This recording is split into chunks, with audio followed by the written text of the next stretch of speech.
Rajkot Ahmedabad highway પર Navagam Rajaram industrial વિસ્તારમાં આગની ઘટના બની છે। કેમિકલ બનાવતી જેકે કોટેજ ફેક્ટરીમાં રાત્રે 11 વાગ્યા બાદ અચાનક આગ લાગી હતી, જેના કારણે અફડાતફડીનો માહોલ સર્જાયો છે। ઘટનાની જાણ થતાં આજે ફાયર વિભાગની ટીમ તાત્કાલિક ઘટના સ્થળે પહોંચી અને આગ પર કાબુ મેળવવાના પ્રયાસો શરૂ કર્યા। આ કામગીરીમાં 5 ફાયર જેટ અને લગભગ 50 ફાયર જવાનો સામેલ થયા છે।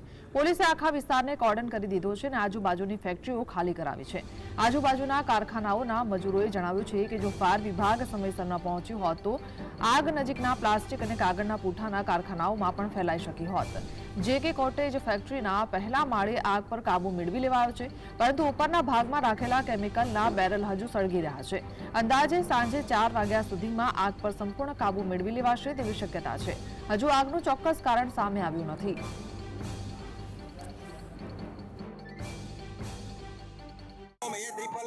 લિક્વિડ ફોર્મનું ફાયર એક્સટિંગ્યુશર અને એના સાધનો ખાસ હોવા જોઈએ।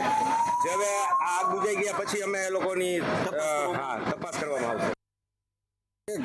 શેમ્પુ ને એવું બધું બનાવે છે। અમે નીચે ગયા તો ખબર પડી કે આગ લાગી છે, પછી અમે અમારા માણસોને બહાર કાઢી મૂક્યા કાયકા। અમારા તો આપણે કેટલા જગ્યા 5 અંદાજે 50। રાજકોટ અમદાવાદ હાઈવે ઉપર આવેલા નવાગામ રાજારામ ઇન્ડસ્ટ્રીઝમાં કેમિકલ ફેક્ટરીમાં આગજનીનો બનાવ છે તે પ્રકાશમાં આવ્યો છે। વહેલા 11 વાગ્યાના અરસામાં કેમિકલ ફેક્ટરીમાં આગ લાગતા અફરાતફરીનો માહોલ છે તે સર્જાયો હતો।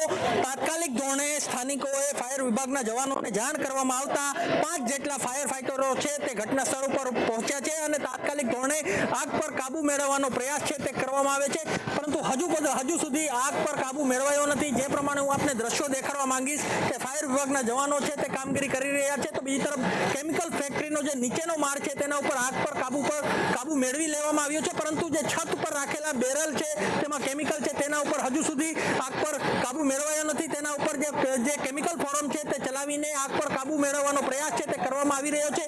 આ આગ વહેલા જે 11 વાગ્યાના અરસામાં લાગીને 8 કિલોમીટર સુધી આ આગના જે ધુવાણાના ગોટા છે તે જોવા મળ્યા હતા રાજકોટ શહેરમાં। બીજી તરફ કોઈ પ્રકારનો અનિચ્છનીય બનાવ ન બને તે માટે તાત્કાલિક ધોરણે આગ લાગતા આજુબાજુના ફેક્ટરી છે તેને ખાલી કરવામાં આવી હતી। આ જે ઇન્ડસ્ટ્રીયલ વિસ્તાર છે તેમાં નાના મોટા જે 100 થી વધુ જેટલા કારખાનાઓ છે, તો બીજી તરફ આજુબાજુના જે કારખાના ચાલકો છે તેમને પણ ખાલી કરવામાં આવ્યા છે। તો બીજી તરફ સ્થાનિક પોલીસના ટીમ છે તે પણ ઘટના સ્થળ ઉપર પહોંચીને કામગીરી હાલ તો હાથ ધરવામાં આવી છે।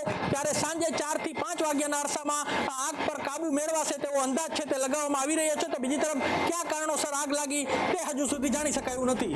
લકી રાશિ ઝાલા, GSTV, રાજકોટ।